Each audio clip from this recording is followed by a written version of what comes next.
Hello guys, നാസ് പ്രോപ്പർട്ടീസിൻ്റെ പുതിയൊരു വീഡിയോയിലേക്ക് എല്ലാവർക്കും സ്വാഗതം. നമ്മളിപ്പോൾ നിൽക്കുന്നത് പുക്കാട്ടുപടിക്കടുത്താണ്. പുക്കാട്ടുപടിക്കടുത്ത് 9 സെൻറ്റിൽ പണി കഴിപ്പിച്ചിരിക്കുന്ന 3000 സ്ക്വയർ ഫീറ്റ് വരുന്ന 4 ബെഡ്റൂം ആർക്കിടെക്ചറൽ ഡിസൈനിൽ പണി കഴിപ്പിച്ചിരിക്കുന്ന ഒരു അടിപൊളി വീടിൻ്റെ വിശേഷങ്ങളായിട്ടാണ് നമ്മളിന്ന് വന്നിരിക്കുന്നത്.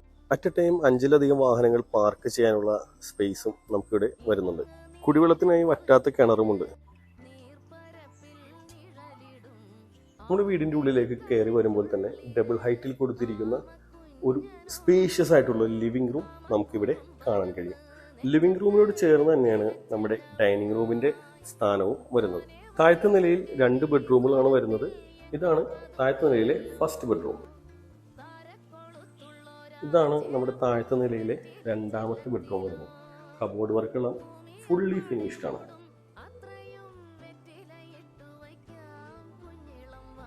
സ്റ്റെയർ കേസിന്റെ താഴെയായി നമുക്ക് യൂട്ടിലിറ്റി സ്പേസും വരുന്നുണ്ട്. ഡൈനിങ് ഏരിയയോട് ചേർന്ന് തന്നെ നമുക്കൊരു ഓപ്പൺ സ്പേസ് കോർട്ട്യാർഡ് ഇവിടെ വരുന്നുണ്ട്. ഡൈനിങ് ഏരിയയുടെ ഈ ഒരു പോർഷനിലായിട്ടാണ് നമ്മുടെ വാഷ് ബേസിൻ യൂണിറ്റ് കൊടുത്തിരിക്കുന്നത്. ഓപ്പൺ ടൈപ്പ് മോഡുലർ കിച്ചണാണ് നമുക്കിവിടെ കൊടുത്തിരിക്കുന്നത്. മൾട്ടിവുഡ് ഉപയോഗിച്ച് വളരെ മനോഹരമായ കളർ തീമിലാണ് ഇവിടെ കബോർഡുകൾ സെറ്റ് ചെയ്തിരിക്കുന്നത്. ചേർന്ന് തന്നെ നമുക്ക് വിശാലമായ ഒരു വർക്ക് ഏരിയയും വരുന്നുണ്ട്. ഫസ്റ്റ് ഫ്ലോറിലേക്ക് കടക്കുമ്പോൾ നമ്മൾ ശ്രദ്ധിക്കേണ്ട ഒരു കാര്യം, നമ്മുടെ ഹാൻഡ് റെയിൽസ് ചെയ്തിരിക്കുന്നത് വുഡൻ ഹാൻഡ് റെയിൽ കൊടുത്തിട്ട് അതിന്റെ നടുക്കിൽ ഗ്ലാസ് എല്ലാം കൊടുത്ത് വളരെ മനോഹരമായാണ് സെറ്റ് ചെയ്തിരിക്കുന്നത്. അപ്പോൾ ഈ ഒരു സ്പേസിലേക്കാണ് നമ്മൾ ഫസ്റ്റ് ഫ്ലോറിൽ കയറി വരുന്നത്. കയറി വരുമ്പോൾ തന്നെ നമുക്കൊരു സെക്കൻഡറി ലിവിംഗ് ഏരിയ നമുക്കിവിടെ വരുന്നുണ്ട്. ഇനി ഒരു വീട്ടിൽ ഒരു സംഗതി ഈ റൂമിൻ്റെ ഉള്ളിൽ ഒളിപ്പിച്ചിട്ടുണ്ട് കേട്ടോ. അത് നിങ്ങളെ ലാസ്റ്റ് കാണിച്ചു തരാം. അതിനേക്കാളും മുമ്പ് നമുക്ക് ഫസ്റ്റ് ഫ്ലോറിൽ 2 ബെഡ്റൂമുകൾ നമുക്ക് പരിചയപ്പെടാം. എല്ലാ റൂമുകളിലും AC ഓൾറെഡി ഇൻസ്റ്റോൾഡ് ആണ്.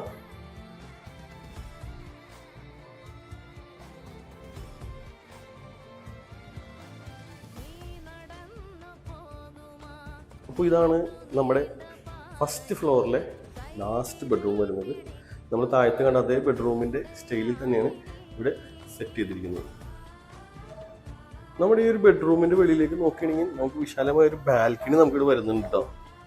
നമ്മുടെ വാഷ് ബേസിൻ യൂണിറ്റിൻ്റെ മുകളിലേക്കായിട്ട് ഡബിൾ ഹൈറ്റിൽ പെർഗോള ഡിസൈനിൽ മുകളിൽ ഗ്ലാസ് എല്ലാം കൊടുത്ത് താഴത്തേക്ക് വെളിച്ചം കിടക്കാവുന്ന രീതിയിലാണ് ചെയ്തിരിക്കുന്നത്. അപ്പോൾ ഈ ഒരു സ്പേസിലേക്കാണ് നമ്മൾ ഫസ്റ്റ് ഫ്ലോറിൽ കയറി വരുന്നത്. നേരെ കാണുന്ന വിൻഡോ നമുക്ക് ഓപ്പൺ ചെയ്ത് കഴിഞ്ഞാൽ വീണ്ടും ഇതാ വിശാലമായൊരു ബാൽക്കണി നമുക്കിവിടെ വരുന്നുണ്ട്. എന്നാലും നല്ല കാമാൻ ക്വയറ്റായിട്ടുള്ള ഒരു റെസിഡൻഷ്യൽ ഏരിയയാണ്. പിന്നെ ഈ റൂമിൻ്റെ അകത്ത് ഒരു സൂത്രം ഒളിപ്പിച്ചിട്ടുണ്ടെന്ന് ഞാൻ നേരത്തെ പറഞ്ഞിരുന്നു. അപ്പം അത് നമുക്കൊന്ന് നോക്കിയാലോ. ഒരു തിയേറ്റർ റൂം അതിൻ്റെ കൂടെ കൊടുത്തിരിക്കുന്നത്. എല്ലാ സൗണ്ട് പ്രൂഫിങ് എല്ലാം പക്ക പ്രോപ്പറായിട്ട് ചെയ്തിട്ട് വിത്ത് AC എല്ലാം ക്ലിയർ ചെയ്തൊരു തിയേറ്റർ റൂമാണ് നിങ്ങൾ കണ്ടുകൊണ്ടിരിക്കുന്നത്. പിന്നെ നമ്മുടെ മെയിൻ ബാൽക്കണി നമുക്കൊന്ന് കണ്ടാലോ. ഇതാണ് നമ്മുടെ മെയിൻ ബാൽക്കണി വരുന്നത്. നമ്മുടെ വീടിൻ്റെ ഓൾ റൗണ്ട് 360 ഡിഗ്രിയിലുള്ളൊരു വ്യൂവും നമുക്ക് ഇവിടുന്ന് ലഭിക്കുന്നു.